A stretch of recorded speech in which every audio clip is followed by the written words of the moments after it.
언제나 여러분의 삶이 주님이 주시는 은혜와 기쁨과 감동이 늘 가득하기를 소망합니다. 오늘도 이렇게 5분 말씀 묵상을 올립니다. 이 영상을 통해서 함께 복음을 나누고 은혜를 나누고 그 말씀을 우리의 삶 가운데 깊이 스며들기를 소망합니다. 오늘 함께 나눌 말씀은 히브리서 3장 14절 말씀입니다. 함께 본문 말씀을 읽겠습니다. 우리가 시작할 때에 확신한 것을 끝까지 견고히 잡고 있으면 그리스도와 함께 참여한 자가 되리라. 아멘. 여러분, 설 명절은 잘 보내셨나요? 그 속에서도 여러분들이 선한 영향력을 끼치고 또한 복음의 증거자로서 빛과 소금의 역할을 잘 감당했기를 소망합니다. 하나님께서는 언제나 우리가 어느 곳에 있든지 그리스도의 증인이 되어 빛과 소금의 그 역할을 잘 감당하기를 원하십니다. 그리고 많은 영혼들이 우리의 모습을 통해서 더욱더 믿음을 갖고 또한 우리가 복음의 증거자가 되기를 하나님께서는 원하시지요. 오늘 말씀에서도 하나님께서는 우리가 믿음을 붙잡고 그리고 선한 영향력을 갖고 끊임없이 우리의 십자가, 자신의 십자가를 지고 살아나가기를 원하시는 그 말씀을 우리에게 주고 계십니다. 어느덧 설 명절이 끝났습니다. 우리가 이제는 다시 한번 믿음을 다잡고 우리의 삶에서 끊임없이 말씀을 붙잡고 하나님과 예수 그리스도의 제자가 되어 더욱더 성숙해 나가는 날들이 되어야 되겠습니다. 오늘 말씀에서는 우리가 시작할 때에 확신한 것을 끝까지 견고히 잡고 있으면 이라고 성경은 말씀합니다.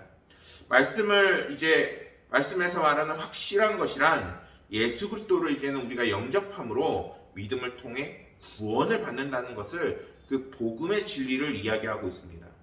성경은 이러한 복음의 진리를 우리를 향해서 어떻게 하라 하느냐? 바로 끝까지 견고히 붙잡으라 이렇게 알려주고 있습니다.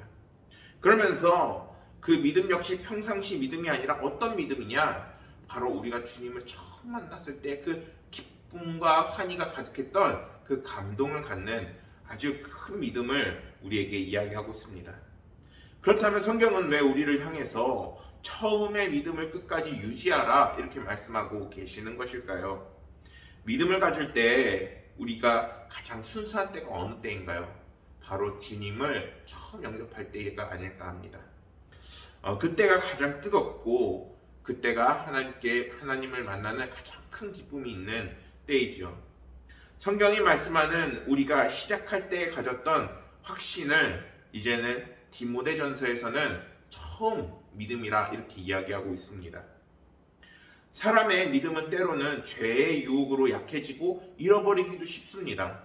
그렇기 때문에 그 믿음과 사랑을 유지하는 것은 굉장히 많은 노력이 필요하죠. 우리가 2023년도 이제 시작했지만 우리가 앞으로 2월, 3월, 마지막 12월까지 갈 때까지 우리가 그 믿음을 지키고 더욱더 성숙한 믿음을 가질 수 있도록 우리의 신앙을 다잡아 나가야 하는 것입니다.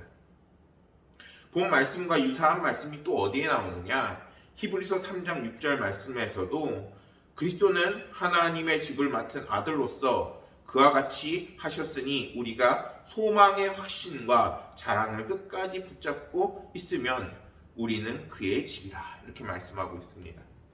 본문 말씀과 이 6절 말씀은 우리를 향해서 우리의 처음 믿음을 끝까지 붙잡고 있으라 라고 강조하고 있습니다.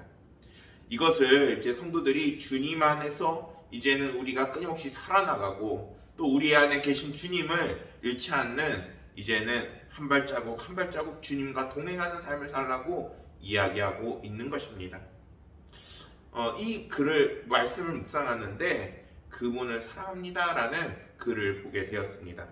그 글의 내용을 보면은 가정학습지 방문교사인 효진 씨는 야채 도매상을 하는 남편과 2002년에 결혼한 뒤에 시부모를 본인이 모시겠다고 해서 함께 살아왔는데 워낙 사이가 좋아서 딸 같은 며느리, 친정 엄마 같은 시어머니라며 주변에 부러움을 사게 됩니다. 그러던 중에 간 경화가 심했던 시어머니가 간암에 걸려 간 이식을 하지 않으면 6개월밖에 살지 못한다는 시한부 판정을 받게 되는데 유일한 치료법인 간 이식이었던 이제 그 상황에서 가족들이 다 검사를 하게 됩니다. 그런데 이런 상황에서 며느리 효진 씨만이 이제는 간 이식을 해줄 수 있는 상황이 된 것입니다. 이 소식을 알리자 간 이식을 받아야 하는 그 시어머니는 완강하게 반대를 합니다. 앞으로 아이도 낳아야 하고 직장도 다녀야 하는 아이가 이 수술을 받아서 발목을 잡히면 안 된다라고 시어머니는 이야기를 했던 겁니다. 그러나 효진 씨가 시어머니를 계속 설득을 해서 이제는 그 간 이식 수술을 잘 받을 수 있게 되고 16시간의 그 긴 수술 끝에 이제는 수술이 잘 되어서 두 사람 다 완치가 되었다는 이야기입니다. 그런데 이 긴 수술이 끝나고 시어머니를 만났을 때 이 시어머니가 이 효진 씨에게 첫 마디가 무엇이냐? 바로 사랑한다라고 이야기를 했다는 것입니다. 그런데 효진 씨도 수술에 다 들어가기 전에 자필로 편지를 하나 썼습니다. 그 속에 뭐라고 썼느냐? 바로 시어머니 그분을 사랑합니다라고 글을 썼다는 것입니다. 이 글을 보면서 굉장히 많은 감동을 받았습니다. 하나님께서는 우리를 향해서 사랑의 편지, 복음과 말씀을 우리에게 주셨고 우리 역시 우리의 삶에서 믿음으로 그 사랑을 증명해 나가야 하는 것입니다. 우리 역시 믿음을 통해서 주님과 이러한 사랑을 해야 합니다. 히브리서에서 오늘 말씀에 담겨져 있는 배경에는 당시 성도들 중에 믿음을 저버리고 다시 옛 생활로 돌아가려고 하는 성도들이 있었기 때문입니다. 우리들 역시 믿음이 연약해지면 언제든지 다시 옛날 생활로 돌아갈 수가 있습니다. 그렇다면 우리가 어떻게 하면 믿음을 잃지 않고 처음 믿음을 갖고 더욱더 성숙한 믿음으로 신앙생활로 나아갈 수 있을까요? 성경은 우리를 향해서 그리스도와 함께 참여한 자가 되라 이렇게 말씀하고 계십니다. 이 말씀을 한 단어로 축약을 할 수 있는데 어떤 단어일까요? 바로 우리를 향해서 상속자가 되라 라는 그 말씀입니다. 말씀에서 상속자라는 것은 이제는 우리가 하나님 나라를 바라보고 예수 그리스도를 통하여서 하나님께서 약속하신 하늘나라의 그 유업을 이제는 바라보는 삶을 살라는 것입니다. 주님은 성도들을 향해서 이러한 상속자가 되는 삶, 그리고 그것을 위해서 한 발자국 한 발자국 주님과 동행하는 삶을 살기를 원하시는 것입니다. 사랑하는 여러분, 이제는 더욱더 주님과 동행하는 삶을 사시는 여러분들이 되기를 소망합니다.